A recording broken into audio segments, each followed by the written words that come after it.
Welcome to If You Even Care. Thank you for being here. If you're new, you're going to find that on this podcast, we like to talk. So buckle up because it's going to be an episode pretty much full of talking. How is everybody? How are we doing? I'm very happy after 2 episodes straight of complaining to say that I'm doing very well.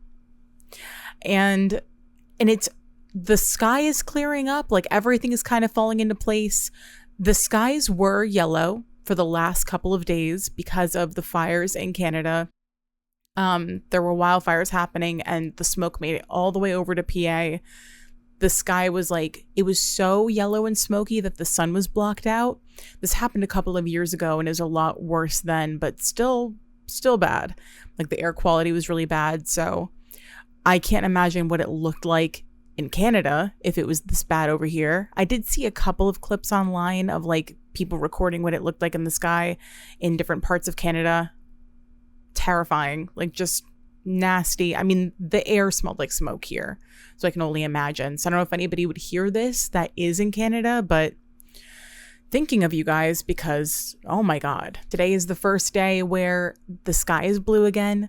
The sun is visible. We can stare right at her. That's how I keep my eyes as blue and weak as they are.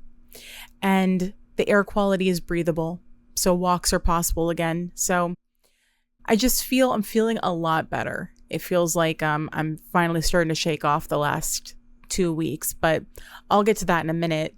Something that you should know is that there's a link in the description for this episode to a Google form. If you have something that you're going through where you might want unbiased third-party advice from me, that's important to note. You can go ahead and put it in there if you're feeling up to it. You'll be completely anonymous.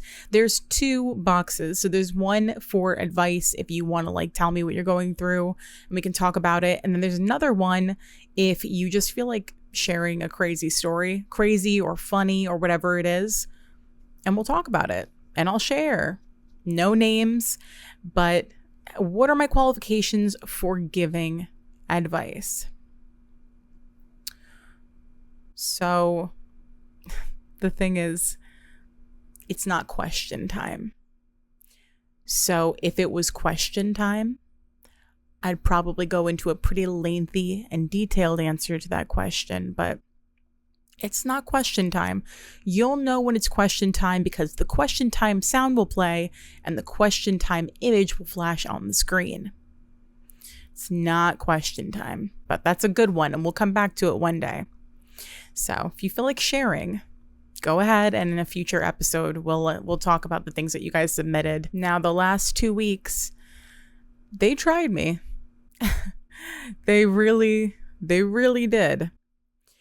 There was a point where I could hear the voices of my ancestors whispering to me, trying to compel me to do what my forefathers perfected over generations. Find some drywall and punch a hole in it. But I refuse. I choose a different path. And also, I don't even fuck with those guys. I really don't.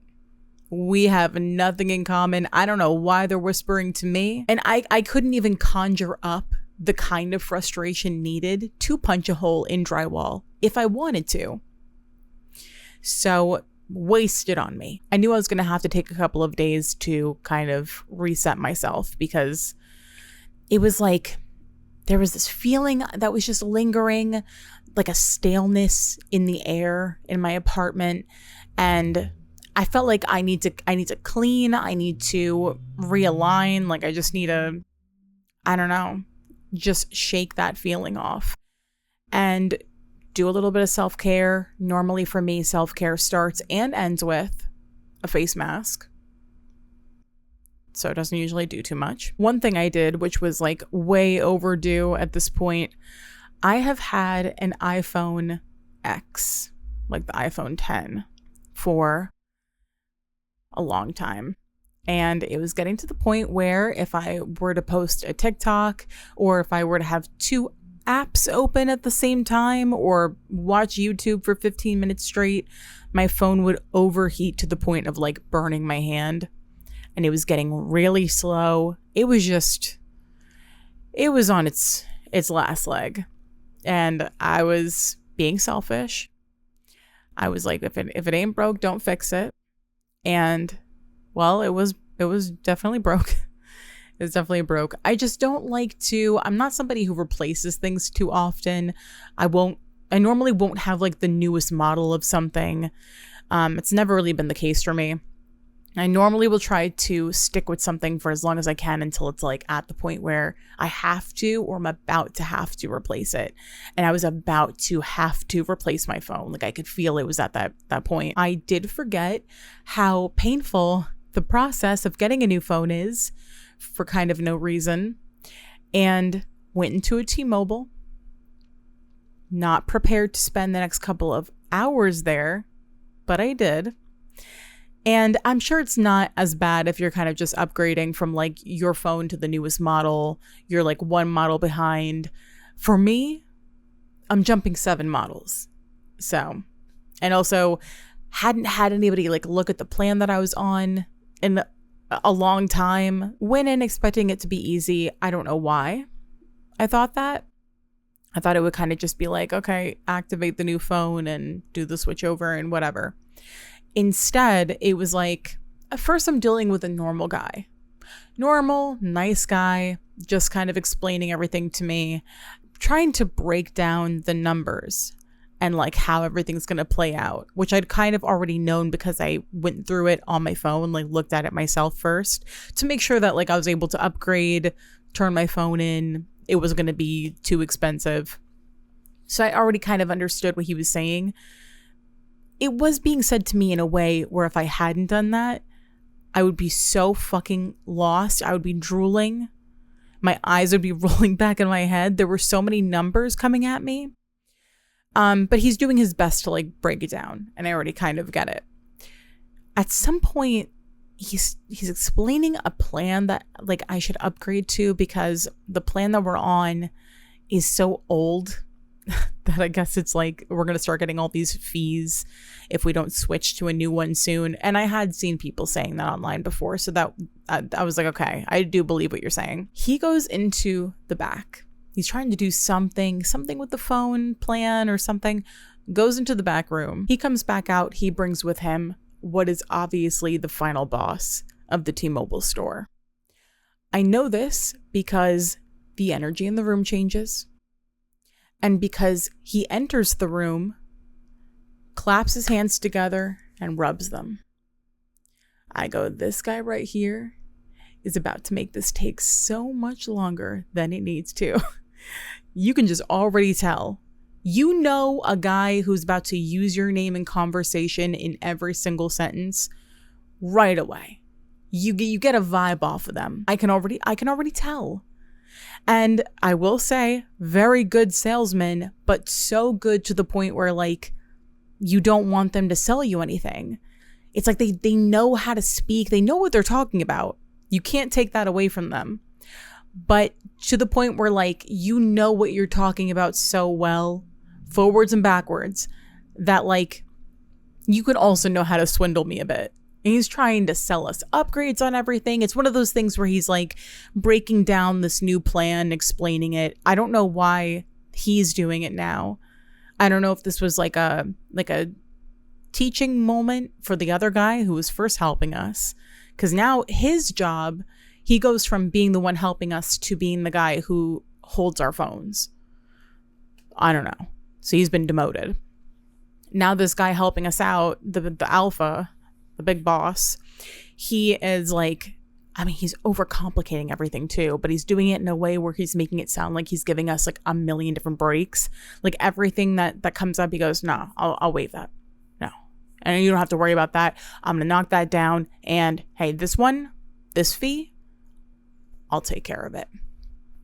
That's on me. I'm like, are you even authorized? Are you Mr. T-Mobile? How are you authorized? Making it sound like everything that is probably already kind of built into this is like a favor that he's doing. And maybe it is. I don't know. I don't know how this works. I don't know how the phone world works. But he is making it sound like he personally is choosing to take money off of our bill. He personally is the one who's decided that fee is going to get waived. That has nothing to do with anything that's already been set in motion by T-Mobile as a company. That was me. Okay? That was Papa. And he did make us call him Papa. But again, I just don't know anything about the phone world, and I don't know what is like a part of their protocol. I don't know what depends on location. So Papa's breaking it all down for us. And he's really like confusing the fuck out of me. And it's at the point where like, I'm almost like, I'll actually give you everything that I have right now. Like, if that's what you want from me, you can have it. Like, you can have everything, all my money. I don't know. It's not a lot, but you can have it. Because I'm so fucking overwhelmed. It felt like I was never going to get out of there. And then, like, finally, we're at the point where the numbers have been broken down again and again. Every single time that it would happen, though, he would be like, well, you have an iPhone 12, right? And I go, no, it's an iPhone X. And he'd go, oh, okay. And then he'd start, like, taking the two other guys that were working there and, like, sending them off to do different things, look this up, pull this code up, knocking their heads together. Really just, like, he kept... The guy who just became the phone holder, who was originally helping me out, he kept ripping the phone out of his hands. And every time he would do it, this kid was just like standing there holding like his hands out as if he was still holding the phone. I don't know why he was doing this to them. But like, there was no question for even a second about who ran that store. He ran that shit like the Navy. He could speak so fast. He didn't stumble over a single thing. So he was like, again, good at what he does. He knows what he's talking about, but I don't. So when someone knows what they're talking about so well and they try to talk to you as if you also know, he's like telling me the names of different kinds of fees that show up on the bill. Do you think I've ever looked at a breakdown of that? That's just not something that I would do. And I'm not even saying, when he's like, you know, whatever the name of the fee is, you know what that is? I was like, no. He's like, you know, a lot of people won't admit to that. I'm sure that they actually just want to get out of the store. I think it probably is what it is more than anything. I think they probably just want to leave. So like, by the end of this, it's been more than 2 hours. My stuff is transferred over. I have a new phone. And really, it was kind of like, because it took so long and because there was so much in between, and I was going from like feeling like I fully understood what was being said to me to feeling like I think I might start crying, Papa. Like, I don't know if you can like hold me or like what's like allowed, because you're really just confusing me. And then I would feel like I got it again, and then he'd be like, yes, exactly. And it did feel good to hear that. Like, I'm finally grasping it. And then I would completely lose track of what we were talking about again. To go through all of that, not only am I getting a new phone that is like several models better than the one that I've had this whole time, but I also feel like I accomplished something. So it took a little longer, but it felt twice as good.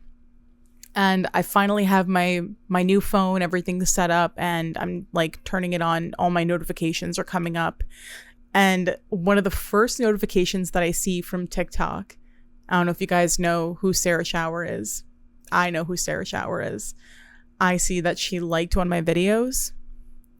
And do you know how it feels to jump up in the air, be suspended in the air, and have your heels clicked together in the middle of a T-Mobile store? To land so gracefully that everyone inside starts clapping. Humiliating. But that is what the moment called for. That felt really cool. That was just the cherry on top of like, and now I get to get the fuck out of here. Hopefully to never return again. To never ever return again.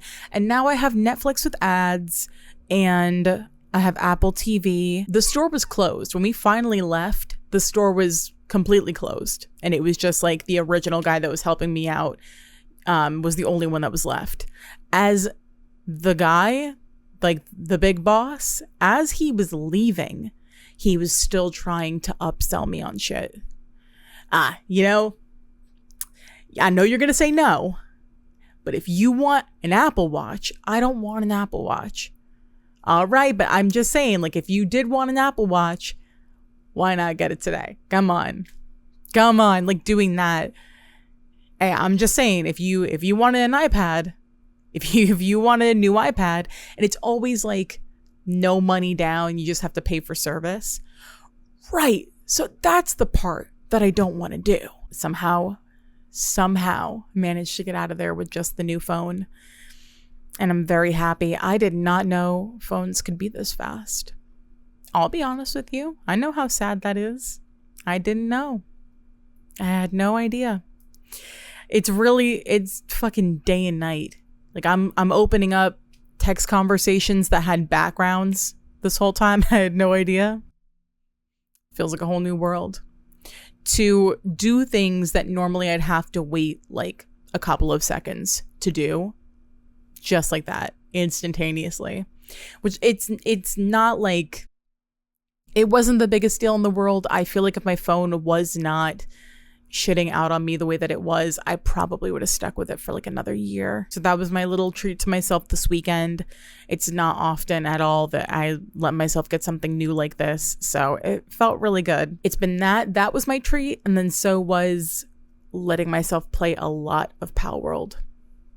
That game is so addicting. It was addicting when it first launched. I played it like every single day, hours a day for the first week that it came out. It was bad. And the new update came out, the like 1.0 update. Damn, that shit is good. That game is so fucking fun. It's just one of those games where like you constantly have stuff to do. Now, in reality, in like my own real life, having a lot of things to do makes me feel like I can do nothing. And it takes a lot to like power through and get shit done. When a list is building up, that makes me feel like I'm like immobilized. However, something about a game that has you running 15 errands at once. I got to drop this off to this guy. I've got to make this fucking ore. I've got to catch 20 of the same pals and condense them. Something about that brings me a lot of joy, which is kind of sad. But I just kind of let myself relax, have fun. I did the full hard reset that I really needed. And, you know, I just kind of forced happiness upon myself. I forced optimism until I just believed it. Like, Alexa, play You Get What You Give by the New Radicals. That's the vibe I'm on right now. It really does work. Like, I get into a place where I cannot let myself listen to anything sad. So that was step one. I listen to a lot of music throughout the day. I can't listen to anything sad. And I'm so sorry, Fiona Apple, my love. You know I'm going to come back around to you. Gotta put you down for the time being. I can only listen to upbeat music. And if I can't think of anything to put on, it's just going to be like a house music playlist, like piano house music. It works. It really does kind of rewire you. I remember I saw a TikTok forever ago. It was a woman saying that she made herself listen to Meg Thee Stallion for like whatever period of time it was. I think it was like a couple of days, maybe a week, maybe longer. And she said the effect that it had on her self-confidence and on her mood, it was insane. Like, it was a dramatic difference. And I always kind of think about that video whenever I realize, like, I'm listening to a lot of sad, depressing music, which I love my sad, depressing music, but I'm realizing, like, I'm kind of feeding into the mood that I'm in rather than trying to oppose it, because I don't want to sit with this longer than I need to. For the past couple of days, I've been forcing myself to listen to music that you've probably only ever heard in a JCPenney changing room. And if your back to school shopping experiences were anything like mine growing up, you probably weren't able to appreciate the music that was playing at the time. There's something about that place. I swear, denim has never felt worse on skin than it has in a JCPenney changing room. I will never forget The Game of Love by Santana and Michelle Branch playing while I'm shoving my thighs into thick denim and trying not to cry in front of a mirror with the worst imaginable lighting hanging overhead while my grandma, and may she rest in peace, is outside the door telling all the women waiting outside the changing rooms my bra size. Because she just found it to be the funniest thing. It was always just, well, we can't find a bra that fits her. And she just wanted everybody to know. They were playing the most positive, upbeat music that if you revisit it, a lot of it was good. Like, there's some bangers. It's just, you can't enjoy anything. A positive song playing while you are crying in a thick denim. The fact that I'm able to hear these songs now and feel good about them is some kind of a miracle. Some of my worst moments have taken place in a JCPenney changing room, or Kohl's, because Kohl's was kind of the same deal. And Grandma had Kohl's cash. Grandma was loaded with Kohl's cash. I don't know how that currency works to this day. How you get Kohl's cash? Is it like a monthly kind of subscription thing where they would send you Kohl's cash? I don't know. Just comes from Kohl's cash money. So it's been nothing but upbeat, happy, positive music around here.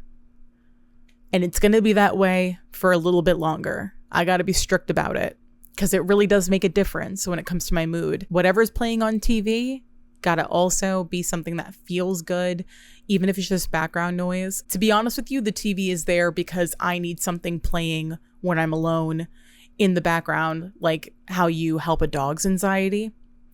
I just need something on, something comforting, something I've seen before. I just like the feeling of hearing the TV in the next room. So like I have a living room where I'm normally watching TV, but if I'm downstairs not watching TV, I've got the TV up here playing something.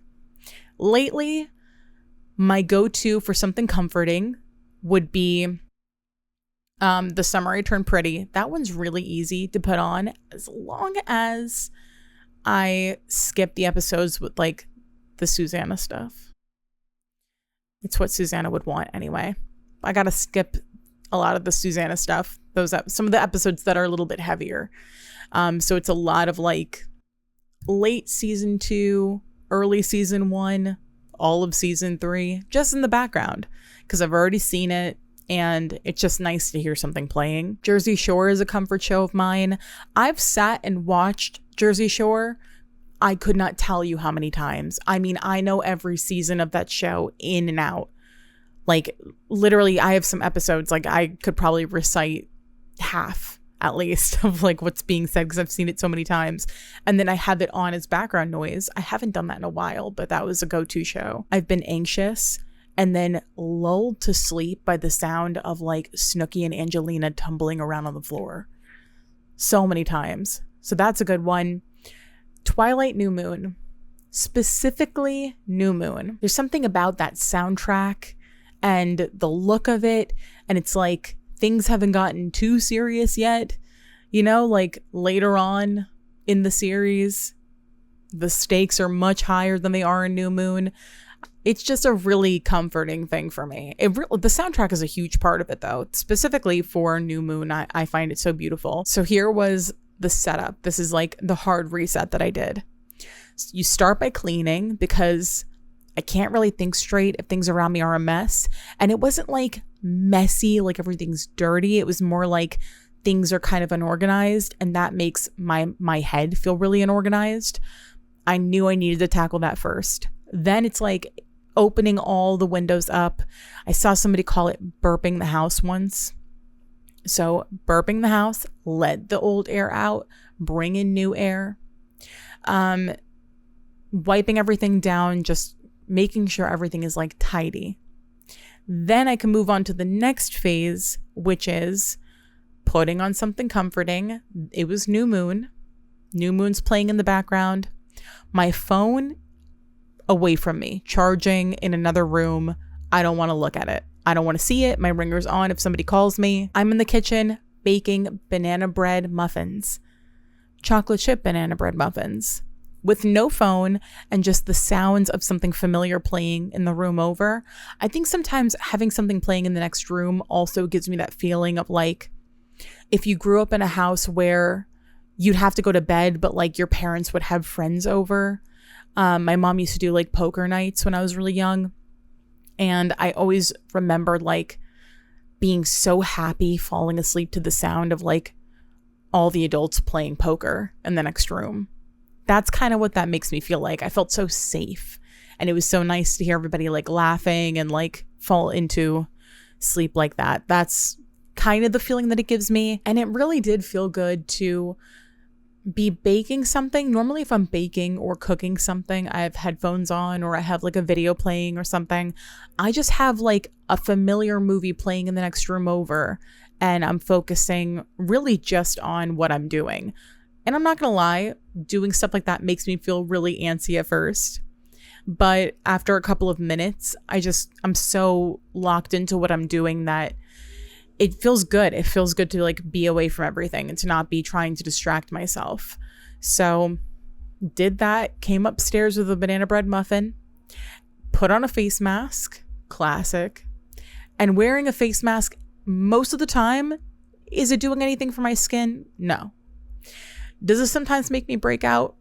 Often. Actually, often. But it's the act of putting on a face mask, especially putting on a cold face mask, being under the covers and having the AC on, everything shower, blowing out your hair afterwards, getting into whatever cute pajamas are to you. To me, it's not a matching set. To me, it's going to be my biggest t-shirt, and my tiniest shorts. And banana bread muffin. It's perfect. It's perfect. And that was like, okay, like I did the hard reset. I feel kind of just like back neutral again. I needed to have a day of doing that stuff to just kind of combat how stressed out and anxious I've been. So I had my weekend. I feel reset. And now I really want to go out really bad. I want to go out somewhere. I want to hear some music. I want to go dance. And there's still a couple of summer things that I need to check off my list before I'm satisfied with the summer of 2026. One of those being to go dancing, but at a place that's on a roof. They don't really have that around here. That is very hard to find, but that's on the list. Going to Florida with my sister. That trip is planned. It's been so cursed for the past 2 years. 2 years in a row, I was not able to go.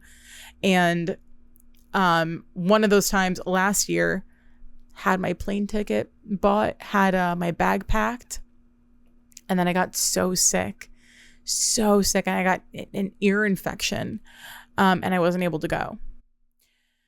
So if it doesn't happen this year, not that I want to think this, but I already know that I'm going to, I am going to feel like I'm not supposed to go to Florida. Something does not want me in Florida. And not as in like in a protective sense, like someone's looking out for me and you know, they're trying to protect me for whatever's going to happen in Florida. I mean like someone in Florida maybe doesn't want me to come to Florida. I don't know why.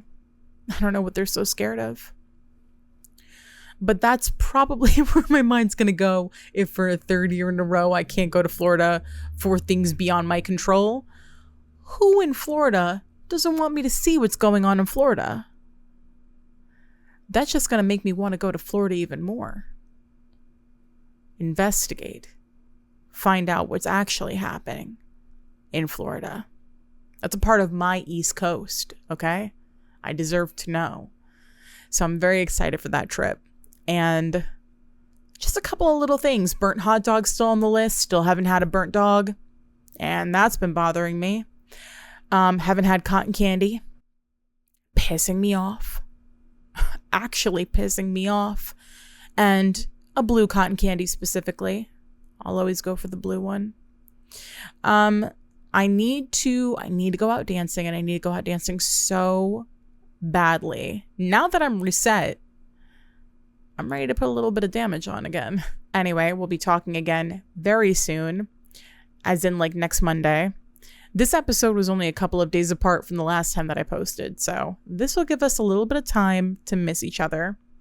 And in the description, I've got a link to my other channel. I've only posted one video so far, but I am working on other ones. And I've got the link to the Google Doc or Google Forms where you can submit questions or stories. And that'll be it. Which means it's the end.